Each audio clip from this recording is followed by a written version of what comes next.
tu peux décrire une journée d'Ava dans sa vie de millionnaire? De toute façon, moi, Paris, c'est juste pour études, expérience. Après, je me casse.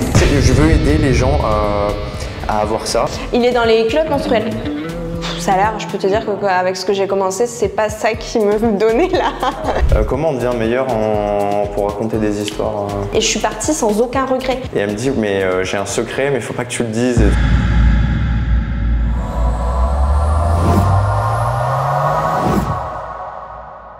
Salut à tous. Pour vous faire une petite mise au point, depuis l'Australie, je suis maintenant au Vietnam et dans un autre univers, avec d'autres objectifs. Et justement pour moi maintenant, là le but ça va être générer 1000 € par mois avec des clients récurrents en tant que freelance en partant de zéro. Donc les amis, ça va être un objectif de fou. J'ai déjà fait des plans en vidéo donc avec des clients mais pas récurrents. C'était un projet à gauche, un projet à droite. Gagner mes premiers euros comme ça en tant qu'entrepreneur. Donc pour ceux qui ne le savent pas et qui me découvrent là au travers de ce podcast, je m'appelle Charles, j'étais coach sportif en France. Ensuite je suis allé en Australie pour me découvrir et j'ai fait toutes sortes de jobs. Je travaillais dans un bar, travaillais en construction, fait des plans à droite à gauche, des jobs qui n'étaient pas déclarés. Et en me filmant en Australie, j'ai découvert que créer du contenu et éditer des vidéos, faire des effets et rendre service aux gens, faire passer un message, c'est ma passion, c'est ma nouvelle passion. Donc pour moi c'est vraiment un objectif. Et pourquoi le Vietnam? Bah pourquoi pas. J'ai tapé sur internet les destinations où les gens travaillaient en ligne, les destinations où les gens avaient le plus de business. Donc par exemple Bali est connu pour ça. Le Vietnam, la Thaïlande, et le Vietnam c'est à côté de l'Australie. J'étais déjà venu une fois au Vietnam, j'avais kiffé et je me suis dit que c'était l'occasion de venir et de connecter avec des gens qui ont leurs activités et des gens tout simplement intéressants, ouverts d'esprit, qui ont leur activité, qui bossent pour eux, qui ont leur business ou alors qui travaillent en remote, donc qui sont salariés et à distance. Et aujourd'hui justement j'ai le plaisir de me retrouver avec une de ces personnes qui travaille pour elle et elle va pouvoir nous en dire un peu plus sur elle. Je te laisse te présenter. Alors du coup moi c'est Ava, merci de me recevoir sur ta chaîne. Donc moi je suis journaliste, rédactrice web lifestyle depuis plus de 8 ans maintenant et freelance depuis maintenant 4 ans. J'ai fait des études de journalisme. J'ai fait 5 ans d'études dans 2 écoles différentes. Ouais. J'ai d'abord fait du coup l'Écart, qui est une école de journalisme audiovisuel. Okay. Enfin, à Paris, sur Paris. C'est plutôt une école d'audiovisuel, c'est oui, dans la Cité du cinéma de Luc Besson. Alors normalement, oui, elle existe toujours, mais le pôle journalisme audiovisuel n'existe plus maintenant. Ils l'ont vraiment beaucoup plus orienté cinéma maintenant. Mais donc du coup, j'ai eu une première licence dans cette école-là où vraiment on apprenait tout ce qui était plateau télé, géopolitique, radio, faire des interviews, etc. Donc c'était déjà un bon premier pied à l'étrier. Et ensuite, j'ai intégré l'ESJ, donc l'École supérieure de journalisme. J'y suis restée plusieurs années puisque j'ai fait la fin de ma licence et mon master qui était médias féminins et mode, donc en journalisme parce que je voulais vraiment me spécialiser en lifestyle, en tout cas en contenu plus orienté, bon j'aime pas trop ce terme mais médias féminins, mais on va dire plutôt contenu lifestyle, médias lifestyle. Waouh, j'ai la pression parce que toi, tu as étudié comment faire des interviews et là, je suis en train de t'interviewer. Non, il n'y a pas de problème. Mais non, pas de pression. Pas de pression, c'est différent. Comment tu as fait la transition entre passer salarié, parce qu'après tes études, tu as travaillé directement pour un magazine? Oui, c'est ça. J'ai travaillé pour un grand groupe qui s'appelle Prisma Media. Enfin, j'ai travaillé pour Groupe Cerise qui appartient à Prisma Media et je travaillais pour un média qui s'appelle Oh My Mag. Et donc, j'ai commencé en tant que chef de rubrique décoration. Donc là, on traitait vraiment des thématiques lifestyle, etc. Et je filmais alors c'était pas moi qui filmais, mais en fait j'étais animatrice de contenu vraiment do it yourself autour de la décoration. Donc j'écrivais bien sûr des articles, mais on faisait aussi toute une partie vidéo. Et donc du coup, je créais des objets de décoration avec un vieux pneu, avec de la corde, avec bon voilà. Donc ça c'était la petite partie sympatoche. Et donc du coup, j'ai fait ça. Donc j'ai été chef de rubrique décoration pendant 2 ans. Mais là, tu étais encore salariée quand tu Ouais, faisais j'étais ça, salariée. Ouais. Ouais. Et ensuite, j'ai été responsable du pôle style, donc ça prenait décoration, mode, beauté. Et ensuite, j'ai été responsable du pôle lifestyle, donc là, du pôle tout dans son entièreté. Donc j'ai été manager. J'avais une équipe, c'était top. Et puis, j'ai ma boss de l'époque qui est partie en congé maternité. Donc du coup, je l'ai remplacée en tant que responsable éditorial. D'accord. Du site Oh My Mag. Okay. Et donc là, je chapeautais une dizaine de personnes en collaboration, bien sûr, enfin en équipe avec une autre personne qui était chargée, elle, de plus le pôle news, actualité, et moi j'étais vraiment lifestyle. Okay. Donc ça a été en fait finalement plusieurs prises de poste, mais qui ont été condensées en un laps de temps assez court. Et donc voilà, je suis restée dans cette boîte un petit peu plus de 3 ans. Waouh, c'est vachement complet. Tu as eu des responsabilités rapidement. Oui, c'est ça. À 25 ans, j'étais manager. Voilà, tu avais 10 personnes. Alors, quand j'ai pris la prise de poste en intérim pour remplacement de congé de maternité, oui, bien sûr, il y avait une dizaine de personnes dans l'équipe qu'on se partageait avec l'autre personne qui s'occupait de la news, mais globalement, oui. Dans mon équipe à moi, j'avais 4 personnes que je manageais. C'est bien parce que directement, ça te donne des clés pour derrière qui te servent dans la vie de tous les jours, comme le leadership. Ou alors toi, apprendre parce que c'est un gros problème de savoir communiquer avec les autres. Et je pense qu'il y a beaucoup de monde qui se lance un peu seul contre le monde, en freelance justement. Et on n'a pas cette aptitude à communiquer proprement avec les gens. Et toi, tu avais déjà cette expérience de chapeauter des gens, et en plus tu avais des responsabilités là, de créativité, de faire, c'était autant pragmatique sur le terrain, vraiment faire des choses, j'imagine, la paperasse, etc., que être créatif et mettre des décos là et là. Et faire au tout début, c'était vraiment, je devais faire appel à ma créativité, plus bien sûr à mes compétences journalistiques.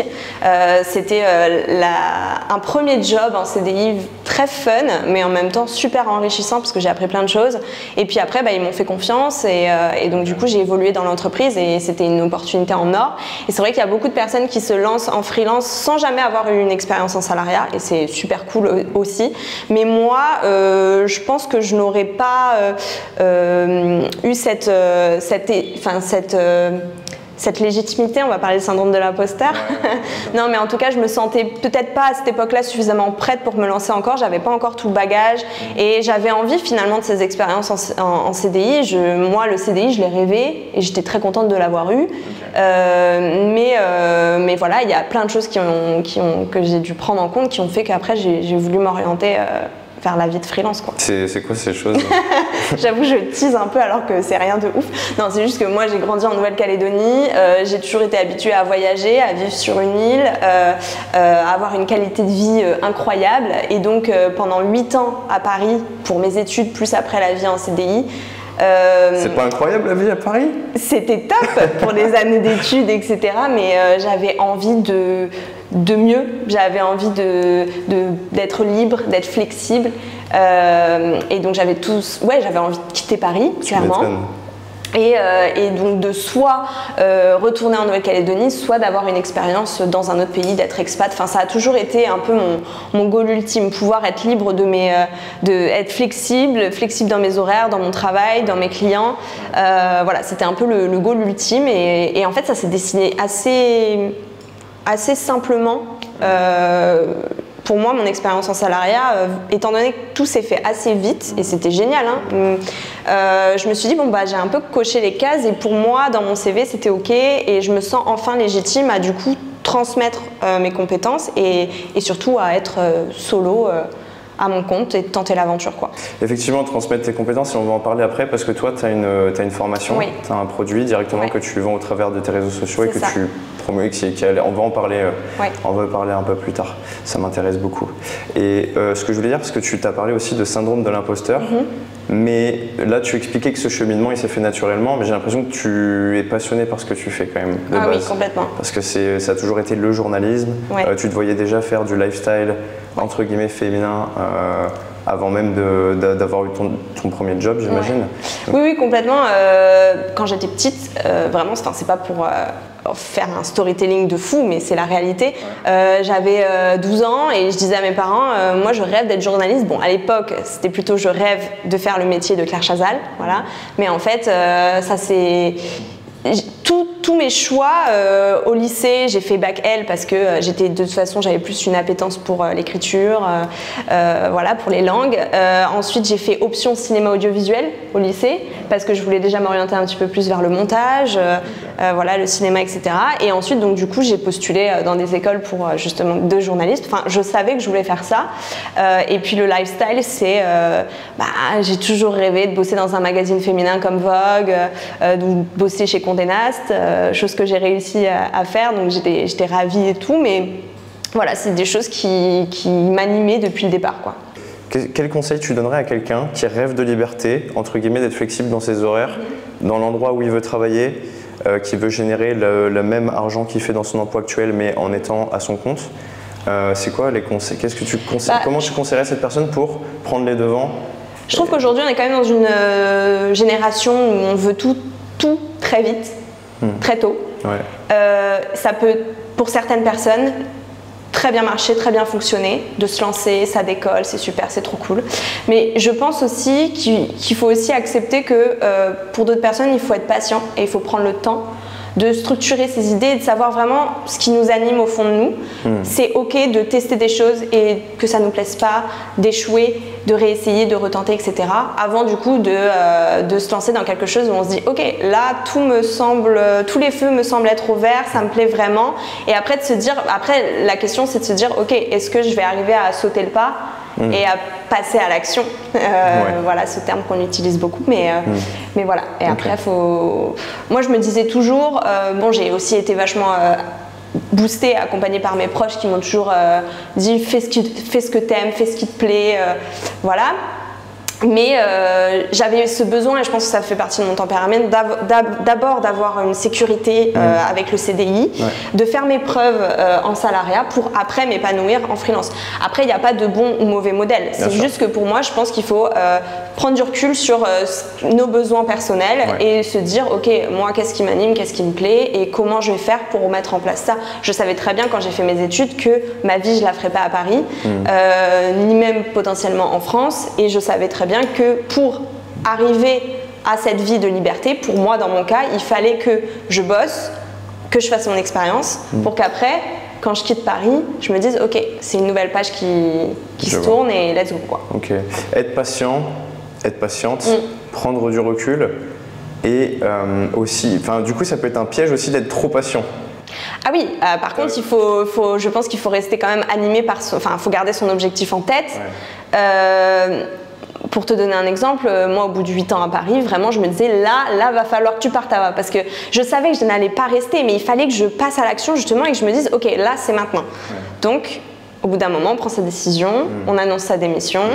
Et voilà, mais encore une fois, ça moi je l'ai préparé parce que j'avais besoin de cette sécurité, donc ça faisait plusieurs mois que je mettais plus d'argent de côté pour me dire ok, si je trouve pas de premier client dès le départ, j'ai un petit filet de sécurité. Mais ça c'est propre à chacun. Ouais, non, je pense que c'est une bonne chose. Je pense qu'il y a moins de personnes qui font comme moi je fais actuellement, partir et on y va quand on commence et on verra bien. Après, et on va s'en sortir. C'est très bien aussi et ça demande beaucoup de courage et c'est top. Ouais, mais bien sûr, c'est une question de personnalité. C'est une question de personnalité et voilà, moi j'avais besoin de cette sécurité, ça me rassurait en fait finalement. Ouais, je comprends. Voilà. Comment on se retrouve comme ça au Vietnam? Parce que le Vietnam c'est quand même pas la destination. Si tu rencontres quelqu'un à Paris ou alors en Nouvelle-Calédonie ou quoi, tu habites où? Tu travailles au Vietnam. Pourquoi le Vietnam? Alors pourquoi le Vietnam et précisément Da Nang? Parce qu'il y a quelque chose quand même avec cette ville bien aussi sûr. Qui fait que ça joue beaucoup. Comme je te l'ai dit, on a toujours. Alors je dis on parce que c'est mon partenaire et moi. On a toujours eu envie de s'expatrier, donc du coup de vivre à l'étranger, de retrouver cette vie un peu insulaire ou alors qualité de vie de dingue. Et mon compagnon, du coup, lui a un business en ligne. Il est entrepreneur, sa boîte, ça faisait plus de 5 ans, ça fait plus de 5 ans que ça fonctionne bien, que ça tourne bien. Il a toujours eu cette âme d'entrepreneur et il avait déjà voyagé au Vietnam et il m'avait dit, alors moi j'étais allée en tant que touriste avec mes parents il y a quelques années, mais voilà, j'avais jamais pensé au Vietnam comme destination pour m'installer.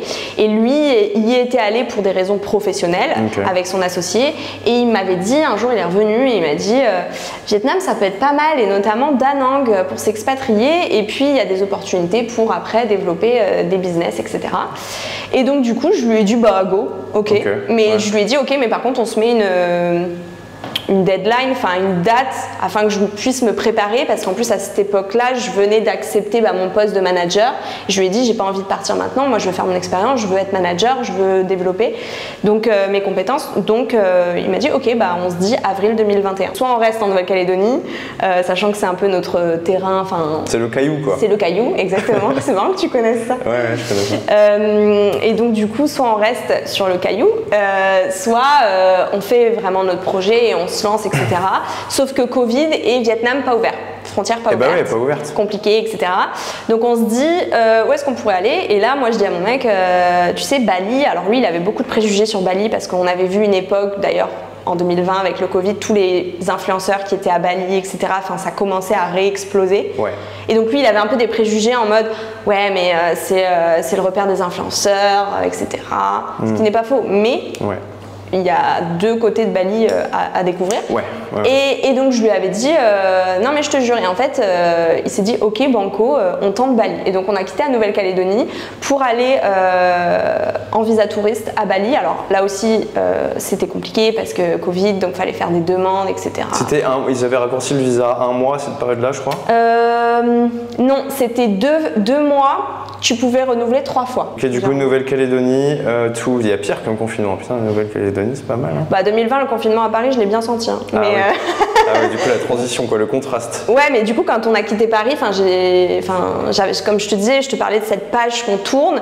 J'avais vraiment l'impression d'avoir fait le tour dans tout ce que je voulais faire dans ma vie à Paris, et je suis partie sans aucun regret. J'ai vraiment, même mon appart, je l'adorais. J'ai rendu mon appart. Nouvelle aventure quoi. Vraiment, j'étais mais sereine, toi, t'avais cette voix intérieure qui te poussait à le faire. Ouais, et pour moi, c'était primordial en fait. Il n'y avait pas d'autre option. Même quand j'ai commencé mes premières expériences en CDI, même mes potes que j'ai rencontrés pendant mes études, je leur ai dès le départ dit de toute façon, moi Paris, c'est juste pour études, expérience. Après, je me casse. Salaire, je peux te dire qu'avec ce que j'ai commencé, c'est pas ça qui me donnait là. Ah ouais, c'est vrai? Non, quand on est journaliste, jeune journaliste, quand on commence, on n'est pas très bien payé. Hein. Faut être honnête. Après, on a des avantages à côté qui sont top, c'est-à-dire que on a la chance d'avoir des marques qui vont nous envoyer des giftings. Et après, on en parle si on en a envie ou pas. Il n'y a aucune obligation. C'est pas un partenariat rémunéré ou quoi. Mais voilà, donc j'avais des petits produits, des produits de beauté. Donc on va dire que ces petits cadeaux avec un salaire qui était pas, je peux te dire, alors quand j'ai commencé, j'étais, je crois, à 1600 net. Donc c'est pas horrible, attention, mais à Paris, on sait que ça peut être très compliqué, quoi. Bien sûr. Et ensuite, j'ai évolué. Quand je suis partie, j'étais à 2000 € net. Donc c'était bien. Avec 3000 € de crème en plus. Non, mais voilà, les petits avantages à côté, t'achètes pas de gel douche pendant plusieurs années. Non, mais là je te donne un exemple. Il me faudrait la même chose dans la vidéo. Sony envoyait la caméra, les micros. Et attends, pour la petite anecdote, du coup, comment j'ai entendu parler du caillou? Parce que c'est marrant. Je jouais à un jeu vidéo qui s'appelait Valorant. Je sais pas si tu connais. Valorant, c'est un jeu de tir. Tu vois. Ok, ouais. Peut-être que non, je connais pas, mais bon, Et c'est un jeu en ligne en fait. T'es 5 personnes contre 5 personnes. Et je tombe avec une nana et puis on parle dans la partie, tu vois. Il y a pas mal de nanas qui jouent à ce jeu, donc c'est courant de tomber avec des nanas. Et elles sont en général assez ouvertes d'esprit sur le jeu, tu vois. Et on discute, etc. Elle me dit, ouais, j'ai une Nouvelle-Calédonie et tout. On fait une partie, 2 parties, on rigole. C'était assez marrante. Et elle me dit, mais j'ai un secret, mais il faut pas que tu le dises et tout. Je lui dis, ah ouais, c'est quoi? Elle me dit, je suis la copine de Big Flo et Oli. Ah, mais je la connais. Tu la connais? Oui. Et je joue avec cette nana-là sur le jeu. Et je dirais pas son nom parce que pour respecter sa vie privée, parce que je sais que forcément ils veulent pas forcément que. Ça fait longtemps qu'ils sont ensemble, mais ils sont très discrets sur leur vie privée. Ah, mais du coup, c'est pas la copine de Big Flo et Oli, parce que c'est 2 personnes. Oui, c'est la copine de Big Flo. Oui, de Big Flo. Ouais, de Big Flo. Et du coup, elle me dit, moi j'habite sur le caillou, quoi. Ouais, c'est ça. Voilà.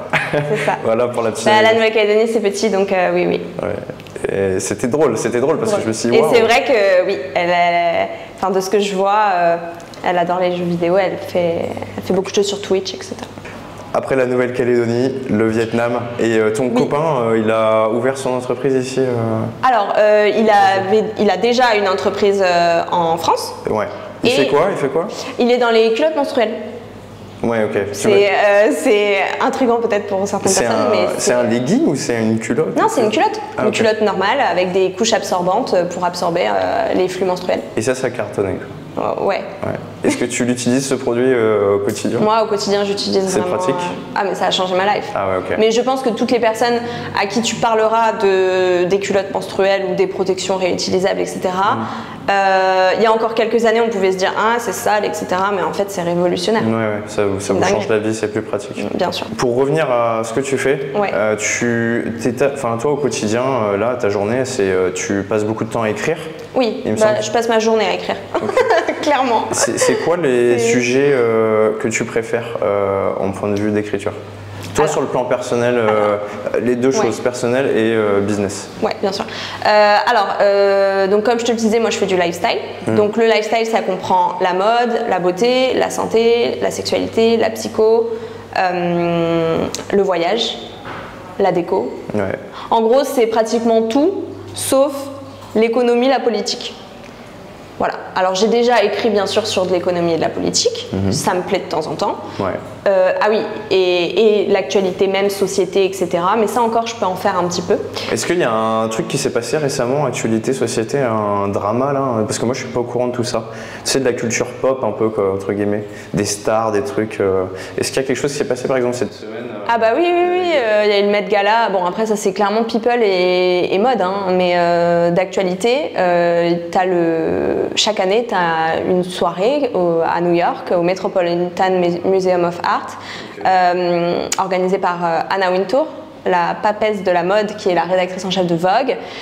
Et en gros, il y a une flopée de stars qui se donnent rendez-vous et elles ont toutes des tenues incroyables. Et donc, en gros, pour te dire, hier, justement, j'étais en couverture de cet événement-là, sur le web, et je devais décrypter les looks des stars. Avec les pièces haute couture. Donc là, je te parle vraiment dans ma catégorie lifestyle, donc mode, voilà. Okay. Donc là, tu as rédigé un article sur ce topic-là. Exactement.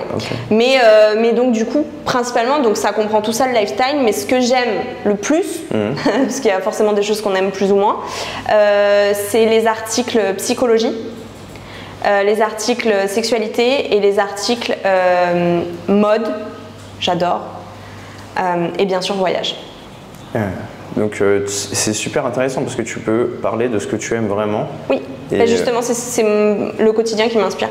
Et c'est créatif, parce qu'écrire c'est créatif. Complètement. Et est-ce que tu penses que tout le monde peut, parce que j'imagine qu'il y a plein de filles et même de mecs qui rêvent de faire la même chose, c'est-à-dire se lever, prendre un topic qu'on aime, ça peut être pour les mecs jeux vidéo, sport, même pour les filles, hein, y a pas de... Bref, prendre ce qu'on aime et écrire dessus pendant 2 heures, 3 heures, 4 heures. C'est créatif, c'est sur le papier, déstressant. Vraiment, déstressant. Je pense qu'il y a plein de monde qui aimerait... Est-ce que tout le monde peut faire ce travail? Est-ce que tout le monde peut apprendre à écrire de la... Oui. Tout le monde peut apprendre à écrire, tout le monde peut écrire. Après, c'est est-ce qu'une personne est prête à mettre en place plusieurs choses, à développer ses compétences pour pouvoir... Parce qu'en fait, on me dit souvent, oui, ce que tu fais, c'est facile. Le métier de rédacteur web ou journaliste web, c'est facile. C'est pas facile. Écrire un article en un temps imparti, surtout quand on a des... en fait, notre métier ne repose pas uniquement sur le fait d'écrire un simple article. Notre métier doit prendre en compte plein de choses, notamment sur le web. Là, on parle du web, mais je travaille aussi sur le print de temps en temps. Mais sur le web, il faut que tu fasses des articles qui vont remonter en SEO, en référencement Google. Il faut que tu fasses attention aux mots-clés, au maillage interne. Il faut bien sûr que tous tes articles soient sourcés, il faut que ton article soit structuré. Il y a plein d'éléments à prendre en compte. Bien sûr. Que si tu ne travailles pas sur ces compétences-là, tu ne peux pas proposer un contenu qualitatif. Il y a aussi le fait que c'est très bien de savoir écrire, mais il faut savoir écrire sans faire de faute d'orthographe, en ayant une belle syntaxe, et surtout, parce que ça à la limite c'est encore possible, en développant son style d'écriture. Parce qu'il faut se démarquer en fait. Ouais. Ah, ok. Donc... En fait, si tu écris un article, tout le monde en soi peut tenter, essayer d'écrire un article ou un contenu sur un sujet. mais lequel sera le mieux dans ces articles-là, ce sera un contenu qui aura des touches d'humour, qui sera original. Et justement, moi, je milite un petit peu plus pour plus de contenus originaux, pour se démarquer davantage dans ce métier-là et pour trouver plus de clients. Parce que si tu fais un contenu original, ultra qualitatif, avec des interviews, avec un angle différent, ça va forcément attirer plus d'audience, plus de lecteurs et puis surtout ça révèle une personnalité d'écriture cool. Non, c'est pas facile. C'est intéressant et c'est pas facile, j'en suis persuadé. Et d'ailleurs, les fautes d'orthographe, moi, c'est un problème, tu vois. Je suis pas illettré, mais un très bon pote n'arrête pas de me répéter les si n'aiment pas les ré, les si n'aiment pas les ré, les si n'aiment pas les ré. Et ça rentre pas, quoi. Des fois, et ça, je pense que c'est dû aussi aux corrections automatiques sur les SMS, etc. Mais plein de choses. Après, on est tous humains, donc moi aussi, et pourtant, je suis journaliste et rédactrice, ça m'arrive de faire des fautes, hein, attention, faut pas. Parce qu'à chaque fois que je parle, il y a beaucoup de moments où je dis si j'aurais, et mon pote il me dit jamais, si n'aime pas les ré. Ouais, ça vraiment c'est. Mais bon, après. Tu vois. Mais bon, ça encore une fois, ça s'apprend. Ça se développe, tu vois. T'as plein d'outils. Alors, si on parle vraiment dans la rédaction web et dans l'écriture, etc., t'as des outils comme Language Tool, Antidote, en version payante ou gratuite, et tu peux t'entraîner, et donc ça te corrige automatiquement. C'est quoi ça, ça te souligne finalement là où il y a potentiellement une erreur, et en même temps, ça te donne un petit cours grammaire, syntaxe. Donc, c'est super intéressant. Et puis surtout, pour travailler son orthographe, il faut lire, donc utiliser des outils qui vont limiter tes fautes d'orthographe et écrire beaucoup. Ok, 3 tips intéressants. Parce qu'on écrit tous au quotidien des SMS, on écrit tous. Mais bien sûr. Mais quel livre tu conseillerais? C'est quoi le dernier livre que tu as lu? Alors, c'est pas vraiment un livre, on va dire, je peux t'en dire 2. Parce que le dernier, c'est plutôt un livre de fiction. C'est une auteure qui s'appelle Colleen Hoover. Elle a créé la saga Jamais plus. Enfin bon, bref, c'est un peu fanfiction, un truc un peu teen, je dois l'avouer. Mais elle a fait un roman qui s'appelle Verity, c'est un thriller psychologique. J'aime les trucs parfois un peu bizarres, mais du coup vraiment ce livre-là je l'ai lu en 2 journées et voilà, j'ai pas su le lâcher, donc ça c'est le dernier. Après, si on veut parler d'un livre un petit peu plus inspirant, un peu plus sympa à lire, etc., et qui allie développement personnel et en même temps fiction, il y a Kilomètre Zéro de Maud Ankawa. Ouais, je l'ai lu. Ah bah voilà. Il est cool. Il est cool. Et Kilomètre Zéro, elle a écrit un autre livre qui s'appelle Respire. Je l'ai lu. Ouais, pas mal, mais quand on enchaîne les deux, en fait, il ne faut pas enchaîner les deux. Il faut lire Respire quelques mois après avoir lu Kilomètre Zéro et avoir lu un autre livre entre temps, parce que je trouve que on est trop dans le. Enfin, il est super, hein, mais on est trop dans le développement personnel encore une fois, et dans les histoires peuvent un petit peu se chevaucher. Donc, même si on n'est pas dans le même endroit du monde, mais voilà. Mais en tout cas, oui, j'aime bien cet auteur.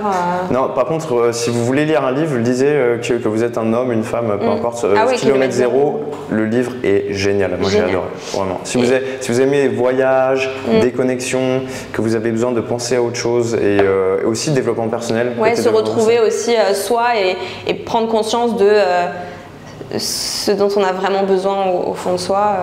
Je mettrai un lien dans la description de ce livre et je l'ai adoré. Vraiment, je l'ai donné à quelqu'un qui elle-même l'a donné à quelqu'un d'autre. Je pense que c'est un peu le fil conducteur quand on aime un livre. On le transmet et je trouve que c'est ce qui est beau dans les livres, justement, c'est de pouvoir les transmettre aux personnes qu'on aime ou aux personnes voilà, en termes de recommandations, etc., pour leur dire lis ça, ça va te faire du bien. Lire, ça améliore aussi le storytelling et complètement. Le storytelling, c'est super important, même pour moi.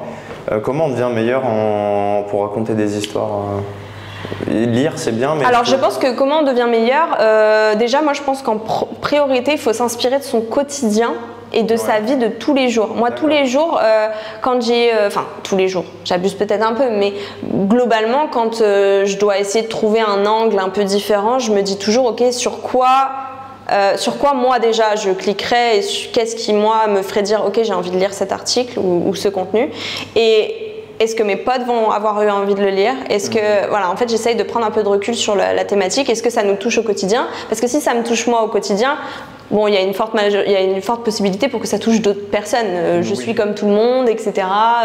On a tous des problématiques, on a tous des besoins, on a tous des envies, etc. Donc peut-être que voilà, il y a une ou plusieurs personnes à qui ça va parler. Et donc l'idée, c'est que mon quotidien, moi, quand il m'arrive quelque chose ou quand, pas forcément négatif, attention, positif ou négatif, ça m'inspire aussi beaucoup de sujets. Mais d'ailleurs, ce contraste négatif-positif, il est important, je trouve, parce que quand tu regardes les bonnes histoires ou les bons films, il y a toujours le point bas, il y a toujours un down, le héros il a un down, et pour qu'ensuite ça vienne faire un effet de halo sur le glow-up, sur la montée. Oui, c'est vrai. Donc, pour que la fin, la chute soit extraordinaire. Voilà. Le storytelling, c'est super important, que ce soit au niveau de pour se vendre, que ce soit pour attirer l'attention d'une bonne manière, que ce soit pour tout simplement captiver quand on parle. Justement, qu'est-ce qui fonctionne avec le storytelling? C'est l'authenticité. Ouais. Donc, ce qu'on recherche finalement, c'est des choses qui vont nous parler à nous et aux autres. Donc, quoi de mieux que de s'inspirer de son quotidien pour faire preuve d'un maximum de spontanéité, d'authenticité, et que du coup, pour moi, si tu veux vraiment travailler ton storytelling, sois transparent, inspire-toi de toi, ce qui t'anime, et puis bien sûr à côté, lis beaucoup, pratique beaucoup. Oui, parce qu'il y a peut-être des gens qui regardent ce podcast et qui ont qui sont dans la routine, comme quand tu étais à Paris. Tu vois, qui sont peut-être dans un quotidien où tous les jours la grisaille, ils font la même chose, ils se lèvent, ils savent pas, ils sont un petit peu en dépression, ils savent pas trop où ils vont dans la vie, donc. S'inspirer de son quotidien, ça peut être difficile. Oui, et puis l'écriture, c'est un exutoire pour beaucoup. On en parlait, mais c'est vrai que quand ça va pas ou quand ça va, on parle beaucoup aujourd'hui du journaling, de la pratique de la gratitude, etc. Mais c'est pas des blagues, ça fonctionne vraiment, de coucher sur papier des choses quand ça va pas, ou de manifester à l'écrit des choses, ses objectifs pour les prochaines années, ça fonctionne. Ça a changé ma vie. Moi aussi, clairement. J'ai réussi à avoir des clients grâce au manifesting. Bien sûr, attention, on va pas faire les puristes vont être en PLS devant mes paroles, mais le manifesting ne change pas tout et ne se manifeste, ça n'arrive pas toujours. Ne se débloque pas toujours, mais si tu mets en place beaucoup d'actions qui vont booster une énergie positive et qui vont être orientées là-dessus, en général, tu as de fortes chances que ça arrive. Bien sûr. Ok. Donc, la loi d'attraction. Ça. Mais ça, de toute façon, c'est l'histoire de ma vie. Positivité, optimisme et loi d'attraction. J'ai pas de religion, mais par contre, ça, j'y crois beaucoup, quoi. Moi, le dernier livre que j'ai lu, ça s'appelle La clé de la maîtrise de Charles Weber, je crois. Peut-être que je dis une erreur, tu connais sûrement pas. Mais en fait, ce livre, il a été recommandé par un rappeur qui s'appelle XXXTentacion. Peut-être que tu connais. Et en fait, lui, c'est le livre qu'il avait lu quand il était coincé en prison, mais qu'il voulait devenir rappeur. Et en fait, il a expliqué en fait, ce livre-là, il te donne 24 leçons, et c'est une leçon par semaine. Et c'est en gros le pouvoir divin, le pouvoir créateur que tout le monde a.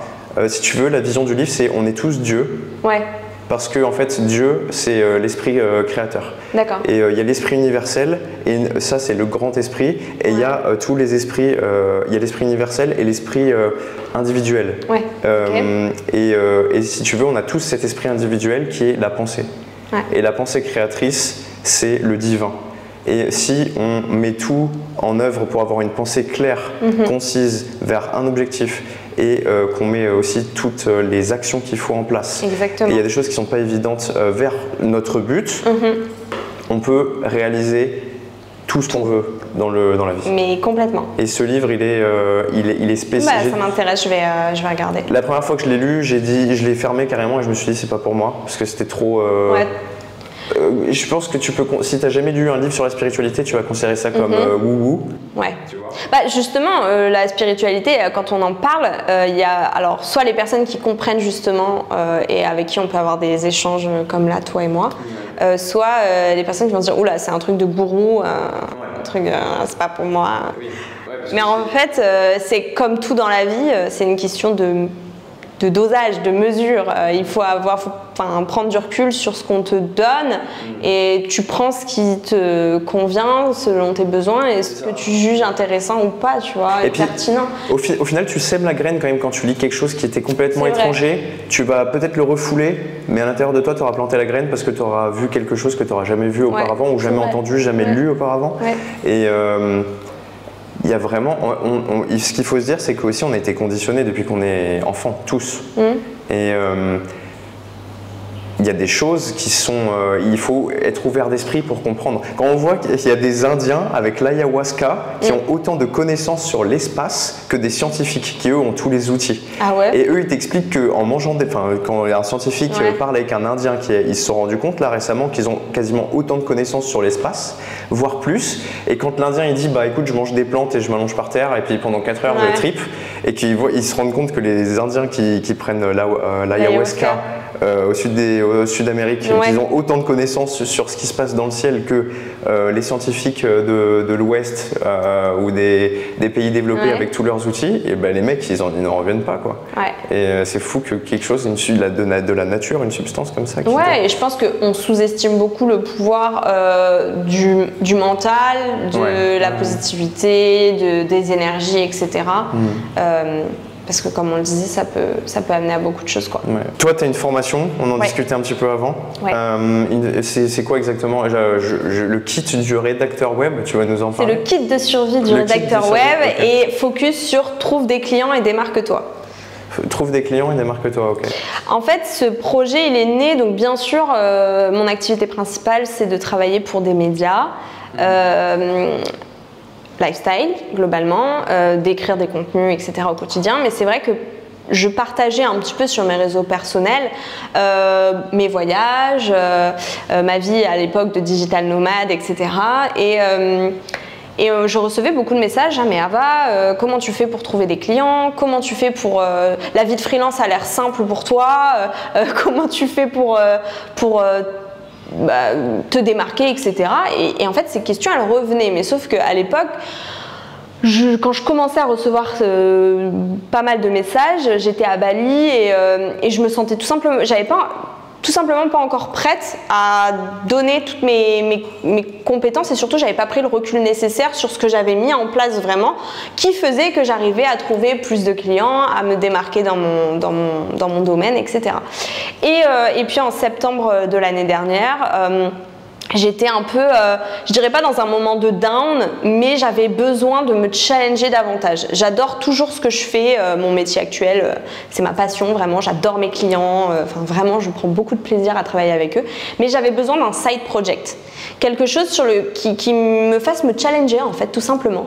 Me dire ok, je suis capable de penser à un projet, de le développer, de le mettre en place et de le vendre et d'aider d'autres personnes.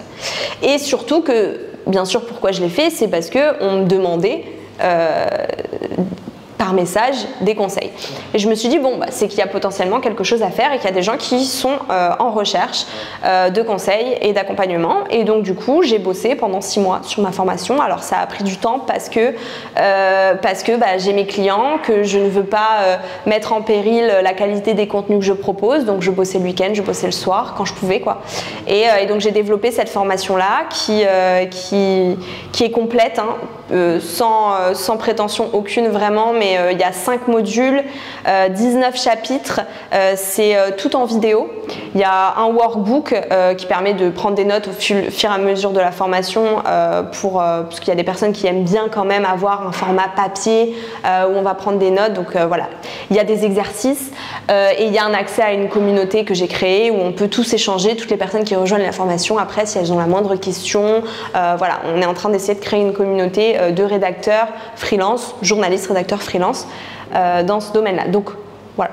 À l'heure d'aujourd'hui, il y a combien de personnes pour l'instant, alors je l'ai lancé fin février et donc pour l'instant on est 15. Ok.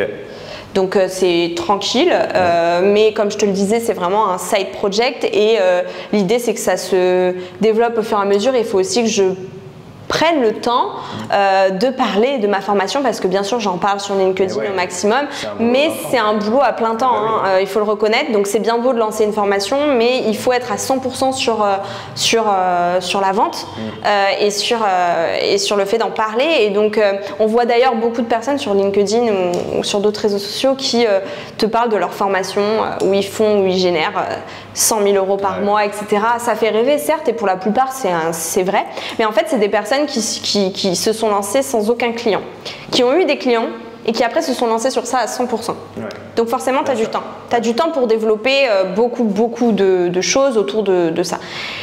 Et alors après, je dis pas que le fait d'avoir que 2 heures par jour pour bosser dessus ne va aboutir à rien. Au contraire, ça aboutit déjà à quelque chose, mais c'est vrai que parfois c'est difficile parce qu'il y a le rythme du quotidien, il y a les rendus pour les clients que je veux toujours chouchouter, et puis donc il y a ma formation qui est un peu mon bébé et que je ne veux surtout pas délaisser, mais il faut que je prenne du temps pour voilà, donc ça c'est mes objectifs proches. Là tu dis on est 15 dans la communauté, mais le plus important c'est que tu arrives dans une communauté de gens qui en est 7, 15 ou 100 qui ont exactement les mêmes objectifs que toi. Exactement. Parce que si les gens qui sont autour de toi ont exactement les mêmes objectifs, ils veulent être rédacteurs, ils veulent écrire sur les sujets qui les passionnent et ils veulent vivre de leur activité, quand tu as 15 personnes qui sont autour de toi, au final 15 personnes c'est comme quand on va en cours, quand on va à l'école. Il y a 15 personnes autour de nous, on est tous là en général à l'école, on ne sait pas où on va, on est arrivé là par hasard, mais quand tu as 15 personnes qui sont centrées sur les mêmes objectifs que toi et qui veulent la même chose, au final, là, tu vas vraiment être motivé de faire partie de la communauté. Et moi, je dis ça parce que je suis dans une communauté de vidéastes et de monteurs vidéo et on est, je crois qu'on est 47 dans la communauté où je suis le plus actif. Et tous les jours, on échange sur Discord. Tous les jours, on échange, voilà, on nous partage. Slack, mais voilà, en fait, c'est vraiment le fait d'échanger. Et moi, c'était un peu mon objectif ultime, c'était de pouvoir accompagner des personnes. Ils me parlent de leurs problématiques dans la rédaction web, etc. Le fait qu'ils ont peut-être déjà un client, mais ils n'arrivent pas à en trouver d'autres, ils n'arrivent pas à se démarquer vraiment. Et donc, en fait, moi, dans ma formation, je leur donne toutes les clés pour y parvenir, parce que, en fait, ça ne se fait pas en un claquement de doigts. Il y a des choses à mettre en place pour que tu puisses davantage proposer un contenu ultra qualitatif, original, etc. Tu dois te mettre en avant par différentes façons. Et donc, voilà, mettre en place beaucoup de choses. Et si tu les mets en place, il y a de fortes chances que ça se débloque pour toi et que tu puisses pérenniser ton business et avoir plus de clients. Donc si les gens ont envie, là qui regardent cette vidéo, si les gens qui regardent cette vidéo ont envie d'avoir plus de clients et envie ou de lancer son activité freelance, de devenir rédacteur web, où est-ce qu'ils trouvent ta formation, où est-ce qu'ils peuvent te contacter? Alors sur LinkedIn, ils peuvent bien entendu me contacter. Est-ce que tu peux épeler ton LinkedIn? Oui, alors AVA, mon prénom, et Skoupsky, S-K-O-U-P-S-K-Y, mon nom de famille. Et donc sur mon LinkedIn, il y a toutes les infos, ma page de vente, de la formation, mon site web, un e-book offert aussi, je ne l'ai pas dit, mais il y a un e-book offert. Avec tous les conseils pour se lancer justement en rédaction web en freelance. Donc voilà, il y a tout et je te passerai le lien pour que tu puisses l'ajouter. Oui, bien sûr, je mettrai le lien, je mettrai aussi ton Instagram. Bien sûr, oui, alors. Je mettrai le Instagram là sur la vidéo, donc il n'y a pas de souci à ce niveau-là. Pas de problème. Et donc si vous avez envie, les amis, de devenir rédacteur web ou d'écrire, de trouver plus de clients en tant que freelance, n'hésitez pas d'aller checker la page de Ava parce que je pense qu'elle fait du très bon travail.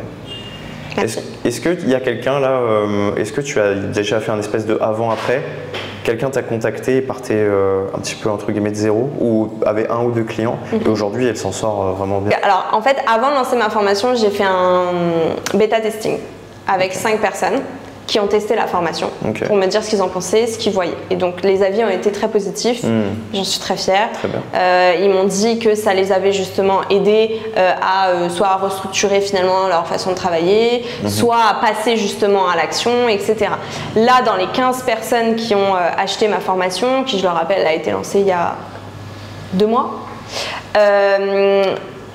la majorité des personnes qui suivent la formation sont à plus de 80% du suivi de la formation. Donc ils n'ont pas encore tous terminé. Ouais. Et des premiers retours que j'ai, parce que moi je communique beaucoup avec eux, parce que forcément quand on se lance dans une formation, on n'a pas toujours, on a le quotidien qui nous rattrape, donc on a parfois 1 heure dans la journée pour le consacrer à la formation, et puis après c'est la semaine suivante. Donc chacun va à son rythme. Et c'était aussi moi, ma volonté dans ma formation, c'était que les personnes puissent suivre la formation et la terminer quand ils en avaient envie.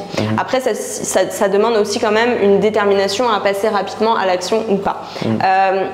Donc pour l'instant, les premiers retours que j'ai, ils sont très positifs et on me dit beaucoup justement, tu me donnes les clés, maintenant il faut que je m'y mette, quoi. Donc voilà, après je pense que chaque personne doit prendre le temps et doit se mettre un petit pied à l'étrier pour se lancer et pour y arriver. Mais on m'a souvent dit que mes conseils étaient très pertinents, très instructifs, et que ça leur permettait de prendre du recul sur leur façon de travailler, et aussi que ma façon d'expliquer les choses, parce que je le répète, c'est en vidéo, était très naturelle et spontanée, donc que ça a apporté un petit peu de naturel, quoi, à la formation. Non, je pense la même chose pour avoir eu la chance de corriger tes titres là à un moment. Tes vidéos, elles sont vraiment, on appuie sur, j'aime bien ça moi. Comme là on appuie sur filmer, et puis on filme et on délivre les valeurs, parce qu'au final c'est ça, on veut pas une vidéo la plus travaillée, on veut juste aider les gens. En fait, c'est le but ultime. Le but ultime, c'est d'accompagner les personnes, de les aider. Elles ont une problématique, on va lui donner les clés pour qu'elle puisse répondre à cette problématique, enfin résoudre cette problématique, tout simplement. Ouais, génial. Ok, c'était superbe de parler avec toi de tout ça. C'était un plaisir. Et là, j'ai une question un peu plus particulière pour la fin de ce podcast. J'aime bien la poser aux gens. Je pense que je ne l'ai jamais fait sur YouTube, mais si demain je te donnais 10 millions d'euros, imaginons que tu serais riche pendant 1 an. 10 millions. Pendant 1 an. Toujours plus. Mais si à la fin de cette année, si tu n'as pas dépensé ton argent, tu le perds en fait. Donc là, je te donne 10 millions d'euros, ou toujours plus. Tu as 1 an pour les dépenser. Je ne dis pas comment les dépenser, mais qu'est-ce que tu fais de ta vie au quotidien? Honnêtement, je pense que je ne change pas grand-chose. Parce que je suis... Alors, je dis ça, j'ai pas gagné au loto, mais... Est-ce que tu peux décrire une journée d'Ava dans sa vie de millionnaire? Waouh, déjà, je me réveille sans réveil. Bon, c'est déjà un peu le cas, mais voilà, je me mets pas de pression. Je vais profiter de la vie, voyager. Alors, attends, une journée, pardon. Une journée, je vais à la plage, je vais bronzer, je vais me prendre un petit café, je vais partager un bon repas avec mon mec, ou des amis ou des personnes de ma famille. Je vais prendre du temps pour moi, faire du sport, et je vais bosser un peu, écrire sûrement, parce que même si je suis millionnaire, je pense que je ne perdrai jamais ma passion pour l'écriture, mon envie de développer aussi des projets. Parce que là, je te parle de mon activité de journaliste, rédactrice, mais j'ai 1000 projets dans ma vie. Je pense que je ne serai pas journaliste toute ma vie. Donc voilà. C'est pour ça que j'aime cette communauté, c'est pour ça que j'aime cet endroit, c'est pour ça que j'aime le Vietnam, c'est pour ça que j'aime le voyage. Parce qu'en fait, quand on découvre des gens qui travaillent pour eux ou qui ont une activité comme ça, la plupart des gens autour de nous, là, et en fait, même s'ils seraient blindés d'oseille, demain, ils continueraient à faire exactement ce qu'ils font aujourd'hui parce qu'ils aiment ce qu'ils font. Voilà, peut-être que je voyagerai plus, peut-être que je m'autoriserai quelques petits plaisirs en plus. J'investirai bien sûr dans de l'immobilier pour avoir une certaine sécurité, mais en fait dans mon quotidien en soi, je suis épanouie, donc en fait je ne changerai rien. Non mais c'est ça, en fait c'est un tout. Effectivement, avec l'argent, on achèterait de quoi sécuriser pour la sécurité. Voilà. Parce que c'est un outil qui te permet d'être en sécurité ou liberté, l'argent au final. Mais ce qui est énorme, c'est que toi, avec ton quotidien actuel, ta routine, ta structure de vie, ce que tu fais, vraiment ce qui est important au final, elle ne changerait pas. C'est ça. Et ça, c'est beau. Et c'est ça moi, je veux aider les gens à avoir ça, parce que je suis pas riche, loin de là, mais j'ai une vie, pour moi, là, mon quotidien, il est parfait. Le tout, c'est de trouver l'équilibre, quoi. Et de trouver ce qui te plaît vraiment et ce qui te fait te dire, ok, je me réveille le matin, je suis trop contente. Et je suis heureux, quoi, parce qu'en fait c'est un peu la quête ultime de tout le monde dans sa vie, quoi. C'est ça. Donc sachez que si aujourd'hui vous n'êtes pas content quand vous vous levez, vous êtes aigri, vous n'aimez pas votre job et vous voulez faire quelque chose de plus créatif comme monter des vidéos, écrire, faire de l'art, etc. Tout est possible et encore, je le répéterai jamais assez, encore plus aujourd'hui avec YouTube, Instagram, LinkedIn. Faites du contenu, n'ayez pas peur, on n'a qu'une vie. Les amis, si vous voulez faire quelque chose, faites-le. C'était un plaisir, Ava. Merci beaucoup. C'était un plaisir aussi, merci à toi.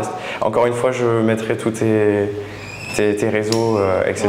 en lien et sur la page. Merci beaucoup. Merci. Je peux te serrer la main de manière professionnelle? Allez, faisons ça professionnellement. Merci beaucoup. Carré.